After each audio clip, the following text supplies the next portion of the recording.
Welcome to the Futurum Tech Podcast, the interview series. I'm Daniel Newman, your host, principal analyst and founding partner at Futurum Research. And I'm very excited about today's podcast and interview with Amanda Mountain, the Global Vice President of Marketing for Digital Commerce at SAP. And we're going to be talking about the impact that digital and this crazy pandemic are going to be having on the future of software buying. Amanda, welcome to the Futurum Tech Podcast interview series.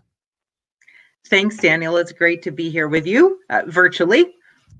Yeah, it is virtual, and it's kind of sad because we know that this week, actually, normally we would be in Orlando. We would be probably in the halls of the Hilton or the Hyatt, grabbing a coffee, or perhaps sitting in on your annual SAP Digital Breakfast for analysts that I've attended the past few years. It's crazy, Amanda. I had over 27 events from the time that Mobile World got canceled to now that I would have attended that I've not been able to attend. And I'm sure I've seen you on planes. I see your Facebook posts, off the record secret for everybody that's not so off the record. Amanda and I are friends in real life, but I see you travel. Usually it was to and from Germany, to and from California, to and from events all over the world. So I got to imagine you've been going through some of the same with your travel plans having changed quite a bit. Absolutely. Things are really very, very different.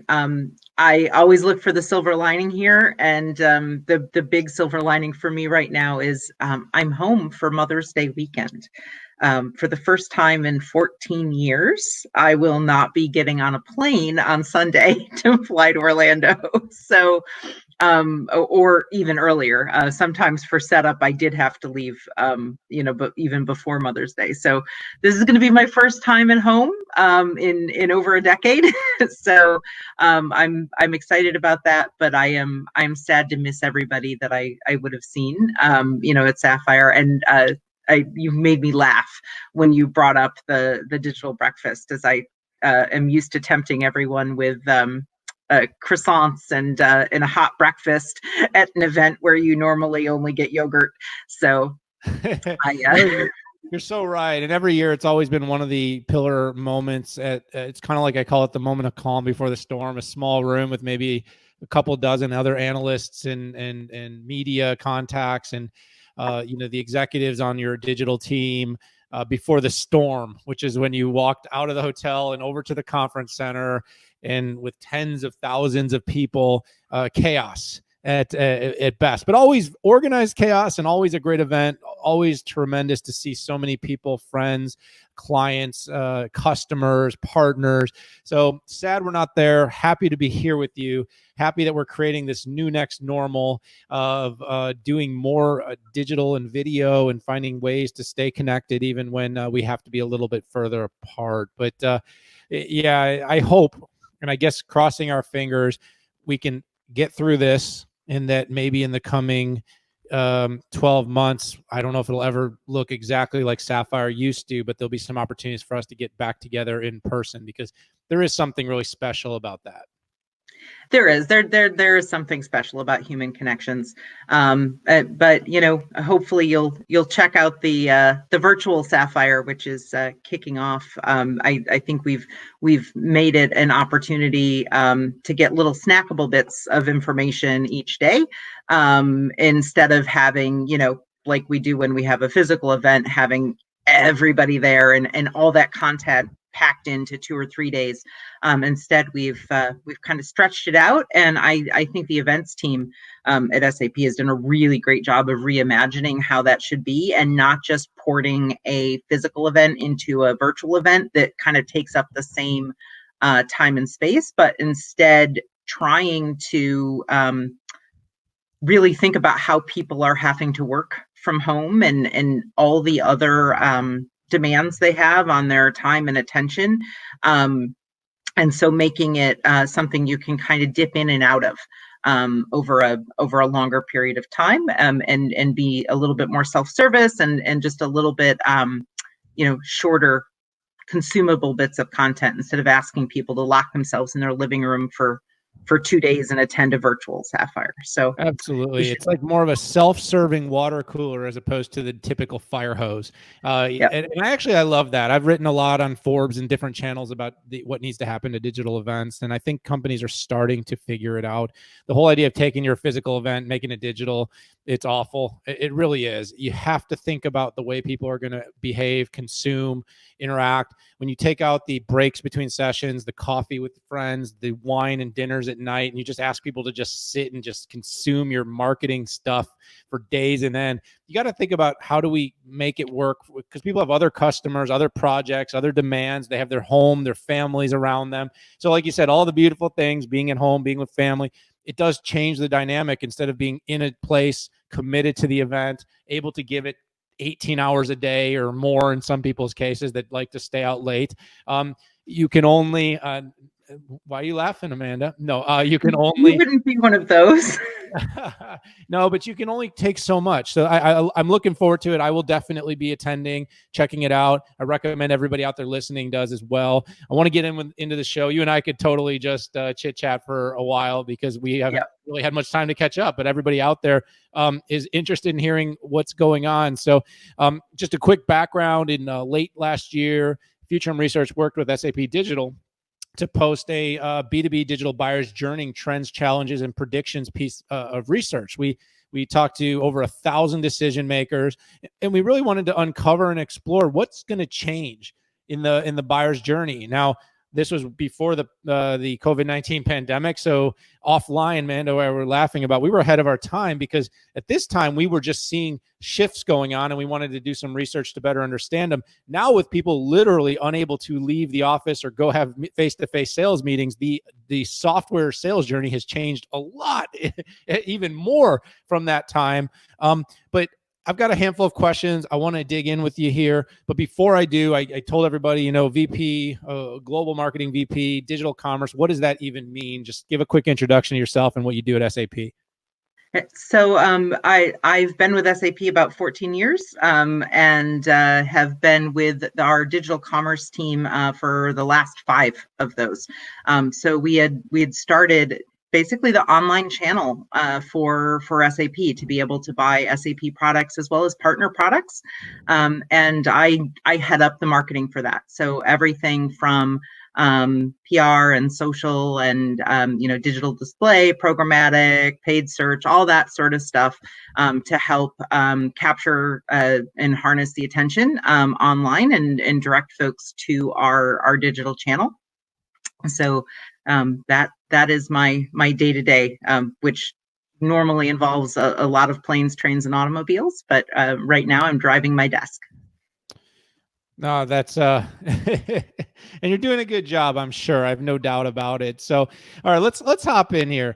When we did this study, our goal was to peel back the curtain a little bit on digital buying. We wanted to better understand how that fits into how companies today are buying software, how that's changed in the last 5 or 10 years. What are your thoughts about this? How do you think digital buying is making the biggest impact on the procurement of software in the enterprise? So yeah, I mean, a couple things that were really interesting that made us want to do the research is, there was all this existing research out there about the consumerization of the B2B experience. And, everybody's saying B2B buyers want a more B2C experience. They,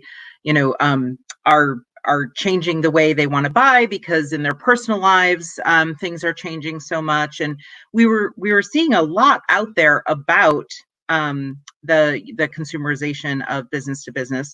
But what we weren't seeing was anything that was really focused on the enterprise software market. And that is it's a very different market. It's a unique market. And so we really wanted to understand if the same trends that everybody was already writing about were having we're materializing differently in the enterprise software space. And also we, I had a little bit of a hypothesis that, this started with the buyers, with the buyers having, different expectation, with those buyers changing, because we also know that there's been a shift within enterprises from centralized IT procurement more to line of business buying. So you've got folks, heading up teams in HR who might be buying for that team. You've got folks within marketing who are responsible for,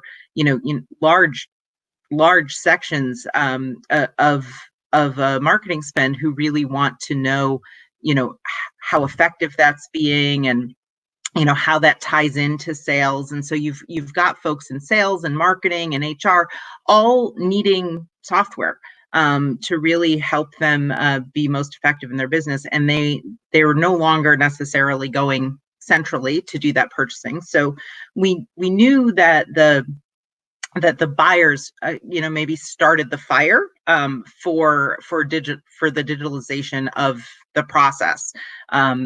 But we kind of thought maybe the procurement orgs were then being forced to transform as well. So really understanding not just how digital buying had changed, but also procurement. So, and we knew that we had changed the way we were trying to sell. We're trying to sell online. How were the purchasing organizations transforming along with that? And where's the chicken and egg? Where does one start and the next pick up? Yeah, absolutely. And there were a couple of different theses about what was really going on that we were exploring. We've been talking about this digital transformation trend for a number of years and kind of uncovering what does that mean. We don't have enough time on this show to go into that holistically, but where is that intersecting with companies procuring and utilizing software, adding software to platforms that maybe have been invested in but need expansive or extensibility that didn't exist today? Can it be incorporated simply? Can it be done virtually? Can it be consumed and tried and tested the way we might do an app, or the way we might download, a tool that, we're seeing a lot with obviously the Zoom boom, I call it, throughout this.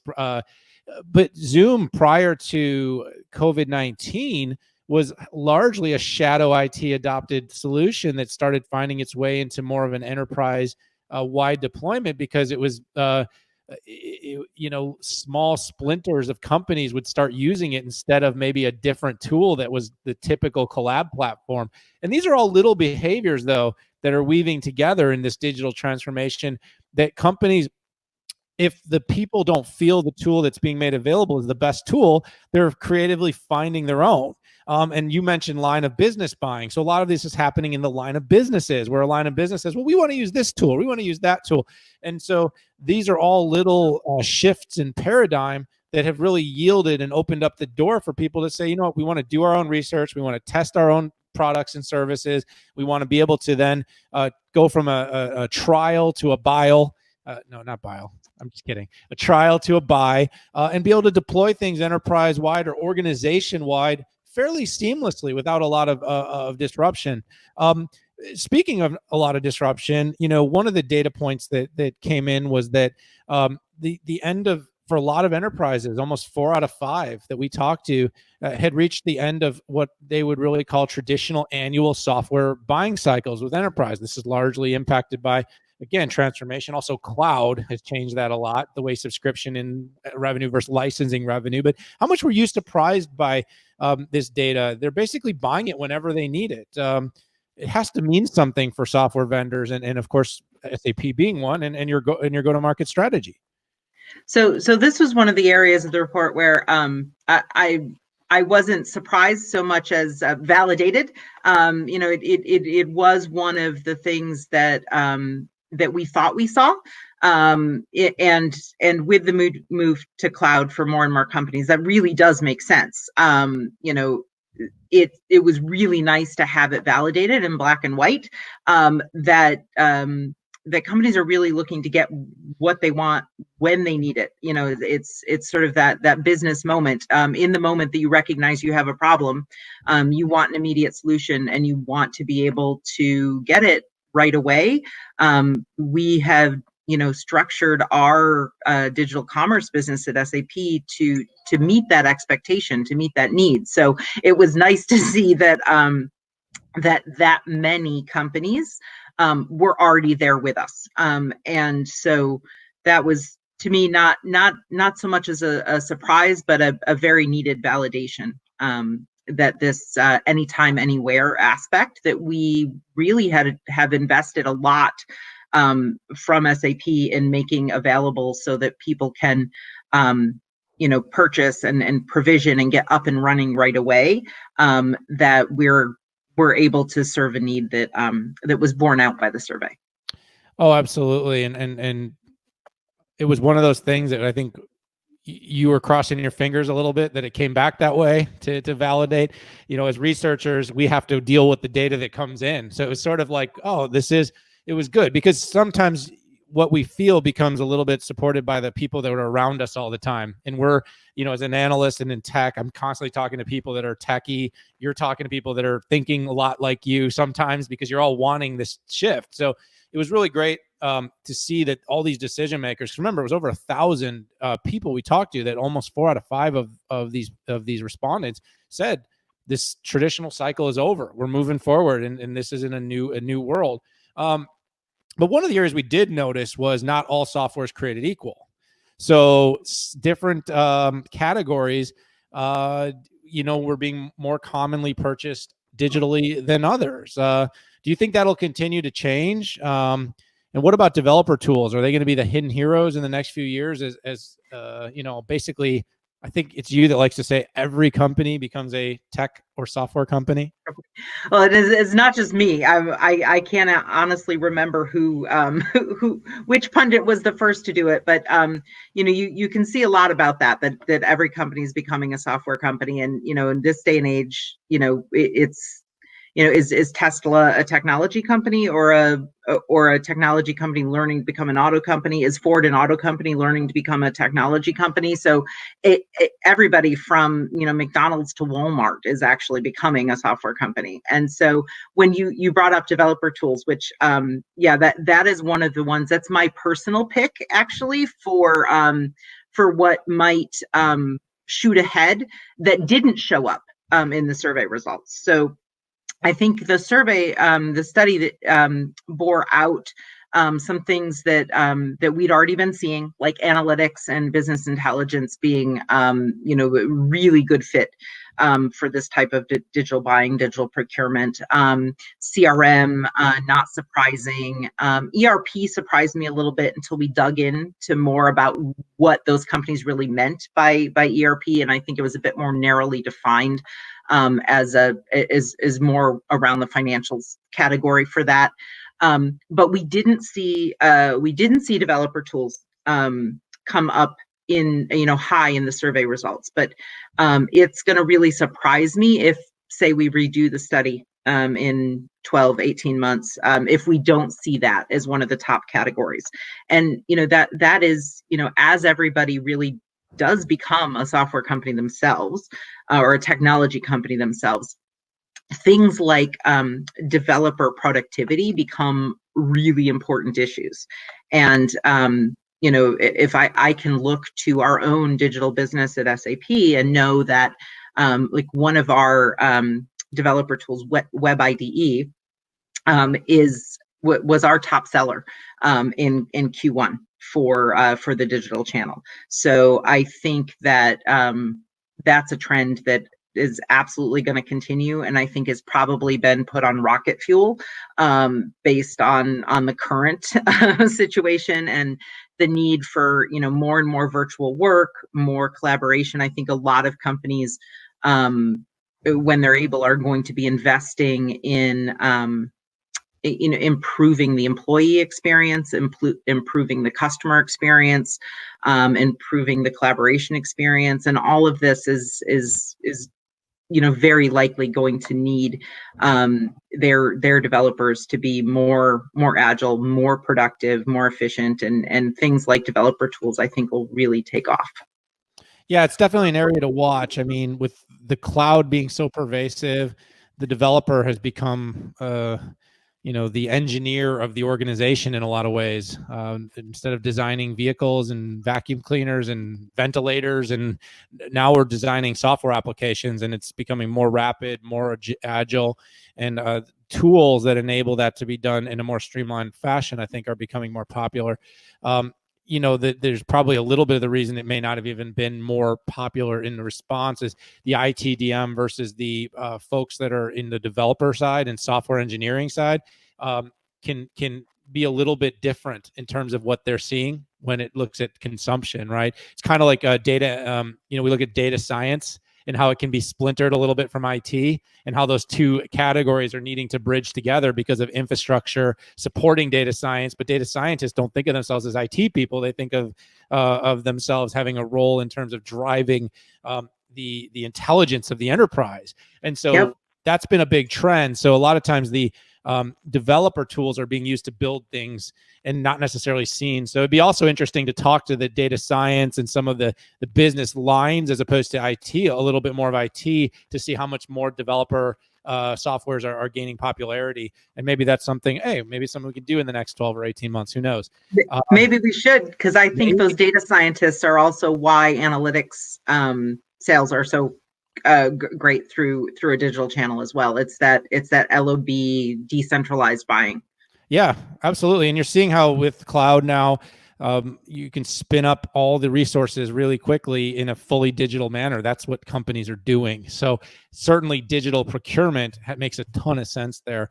And by the way, every company is a software company. I never said that in my life, but I've been saying every company is a tech company for 5 years now. So I'm 100%. I love that quote. I just haven't quite crossed over to saying software, but software is certainly a part of that. Speaking to why some organizations are, embracing digital buying versus organizations that haven't yet are still struggling, Amanda, to adapt. Were you surprised at all that digital transformation, moving to cloud, operational efficiency, were so predominant among companies that have already jumped on the digital buying train? Not surprised, but it was interesting that digital transformation is still a driver. It was a driver 3 years ago. It was a driver 5 years ago, and it's still a driver. I think what's maybe surprising is how many companies haven't finished their transformation or are still in the process of their transformation. And maybe that shouldn't surprise me, because I think the industry has started thinking of it as it's never going to be a completed transformation. I think we've reached a point in the kind of exponential development of technologies, of our understanding of how industries morph and change. I suspect that maybe it will always be a transformation, that there is no endpoint. So maybe that's why it continues to show up. The move to cloud, absolutely, spot on. I think that's something that is another hypothesis proved out.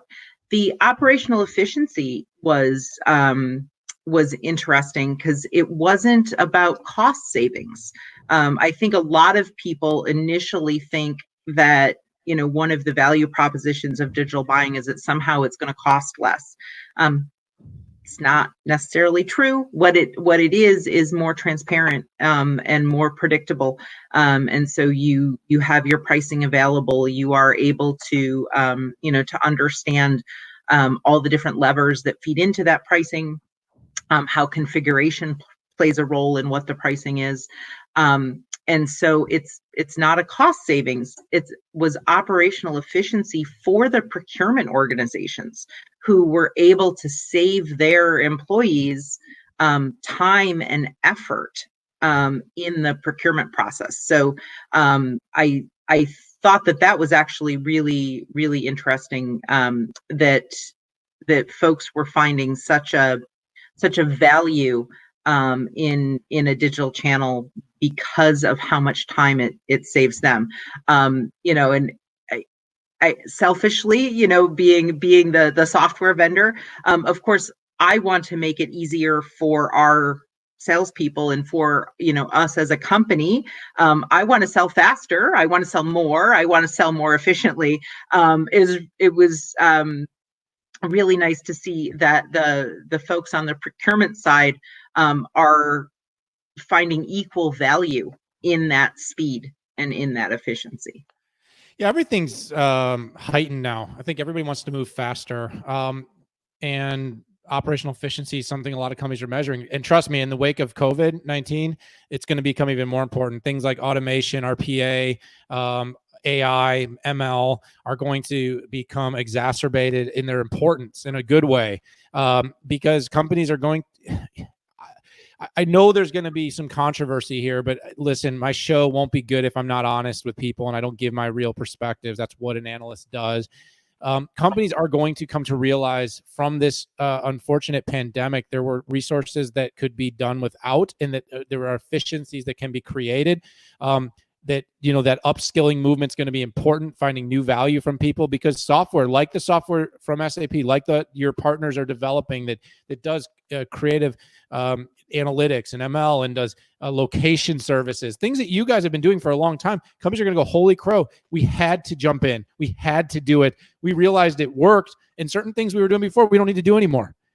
It's just the unfortunate byproduct, but it's also a very exciting one when it comes to efficiency, Amanda. And I think we're going to really have to kind of test that theory when we come back. I don't think we're going to come back to the exact same world we left, and software is going to be a big driver there. Everything is going to be a bit different. Yeah, and I know I threw you for a loop there because I just went off the script, but you just got me thinking, like the ability to quickly adopt, put a software in play, in companies that basically skipped forward their 10-year digital transformation roadmaps and started doing it in 2, and they did it in 1, because these companies said, holy crow, we've got to do this to survive, to continue serving our customers, and to eventually thrive again.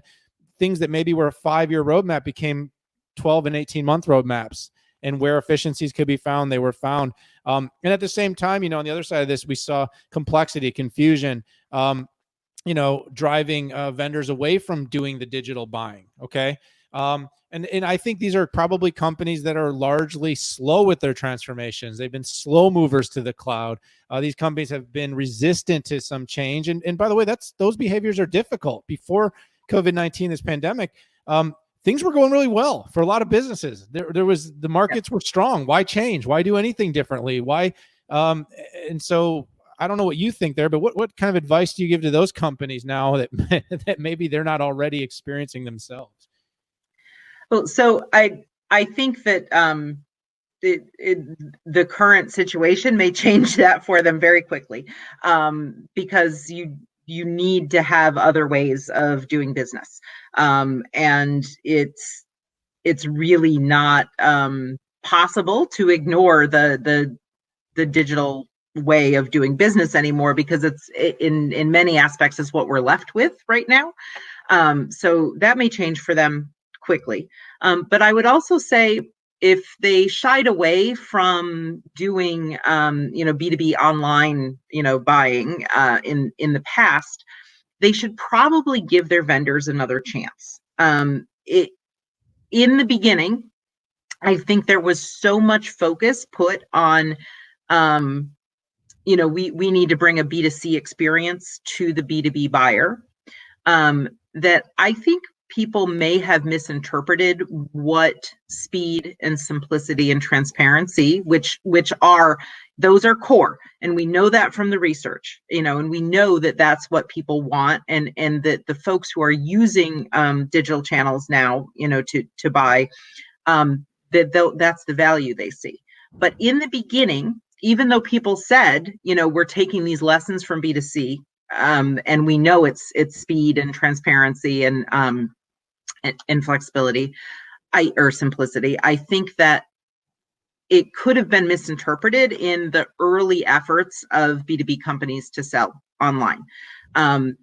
Personalization in the B2B context doesn't mean so much, do you know me as an individual? And, you know, can you do those little things that show that you know me? It's, do you know me in my role at the company that I'm at? And that's important. So it's not just, hey, I want to be able to use a credit card to make this purchase. No, it's actually, in my company, given the procurement processes that we have, I need to use an invoice, and I need to follow, you know, whatever those procurement processes are. And do you know me in the context of my role at the company that I'm at? And that is personalization in the B2B world. You know, simplicity in the B2B world is not, I go on, you know, whatever marketplace and I buy my favorite breakfast cereal and it's, you know, here tomorrow. Simplicity is, did you help me do things faster, you know, easier, simpler, than if I had to engage in a whole cycle with an RFP and, you know, demos and proofs of concept from an AE and 3 visits and legal. Did you make it simpler than that? And I think a lot of B2B vendors may have shied away from trying to offer an online experience, or particularly in the enterprise software world, because they didn't give enough credit for how much simpler online can be. They thought they needed to make it exactly like a personal consumer experience, when in fact what they needed to do was just improve upon the traditional regular experience. And I think that there's been a lot of progress made. I know we've made a ton of progress at SAP in being more adaptive and understanding what simplicity and personalization and transparency mean for our customers. And I think other software vendors have probably done the same thing. So I would tell folks who may have shied away from it in the past to just give folks another chance, because I think there's been a lot of progress made in the last year or so. Yeah, I think the last year, and I'll stick with my guns. The accelerator of this unfortunate global pandemic has helped a lot of companies that have had to move. Like I said, nothing good about what's going on, but companies have grabbed the bull by the horn and really made those changes to make digital experiences better. And it's been tools and cloud and platforms that have enabled that to happen quickly for organizations. And it couldn't have been done in the old way. It just could not have happened. We only got a couple of minutes left, and I want to just, you know, add a comment, because there was something I wanted to ask. I'm not going to have enough time, but I want to keep going. One of the things you did just allude to, Amanda, that I thought was great was, you know, talking about, you know, the importance that, you know, understanding tools, understanding roles, understanding event sequences, and how important that is. Because the one thing is taking your traditional analog process and just making it digital wasn't the key. To make it better, you had to actually think about new behavior. You had to think about shifting, you know, engagement, consensus within organizations, trials and adoption. That was a little different than the traditional B2B selling methods. And the study definitely identified that that was really important. But I want to kind of end on giving you an opportunity to talk about sort of, you know, your key takeaways. This study was your baby. It was something you really, you know, wanted to put together. A lot of data, a ton of data. Can you boil it down to a couple things that you really found compelling or worth sharing with our audience? So number one is that customers want to get their hands on the product before they buy it. So trials, hands down. I cannot overstate the importance of trials in the digital buying journey. That was borne out by the research. It's borne out by our own experience with the digital channel at SAP, and what performs best, what people buy more of, are those products that have the trials. If you don't have a trial, then a very, very enhanced demo. But the trials are so important that we found in the study that people are actually willing to pay for them. So it's not a free trial. If you can't offer a free trial, even a paid trial is valuable. and necessary. So I think that is the absolute hands down number one takeaway, is the need to allow customers the chance to try things before they buy them, and if they can't try first, they're willing to buy and try, as long as that's a term limited thing. So I think that is hands down number one. We have to let people try things. Yeah, I think you make a great point, and I think there's a lot of reiteration about the whole what the future of work looks like. Software leading the digital transformation. I think you kind of alluded to this, that digital is a journey. It's never over. And so is the transformation. This software procurement in digital platforms makes it a lot more agile. It makes it a lot faster. It's not to say that old models don't work for certain parts of the stack, and that you're going to, again, we started our show talking about this. We miss getting face-to-face, but that face-to-face, instead of it being those formal sales calls, the digital journey should replace so much of that, and really make it more about enhancing relationships, deepening them, becoming more strategic consultants, advisors, where you can say, hey, do you understand what's possible, A, B, C, and D? And by the way, we don't need to come in and spend 2 weeks on your site deploying it. Go check this out. Go try this. We're here to help you. I mean, this is the kind of changing. It's shifting. It's got to be fast. It's got to be rapid. So many great points, Amanda. And it's been awesome having you on the show. I guess my last question is, any final words of advice that you want to give to customers, partners, the ecosystem? The last chance on the floor here. Well, you brought up ecosystem, so I'd be remiss if I didn't take the opportunity to talk about our app center as well. So I talked about digital channels, and I never actually said the properties that that we run. So we've got the SAP store for SAP products, and we've got the app center for partner products. And I think the ecosystem is key, and it's an incredibly important part of a digital buying journey for a customer who has an investment in enterprise software, and you've invested in a company that's a partner with you to help kind of manage your business end to end. And usually that's not something that any one vendor can accomplish by itself, not in today's world, not with the niche industry and LOB functionality that's necessary. And so I think you have to look at the entire ecosystem around the software vendor that you're working with. SAP is lucky to have an incredibly vibrant one. And I would be remiss if I didn't talk about the fact that the digital buying journey needs to also embrace that ecosystem. You need to be able to get your partner extensions, add-ons, enhancements, need to be as easy to get as the software itself. Great advice. Great conversation. Amanda Mountain, thank you so much for joining me today. Thank you, Daniel.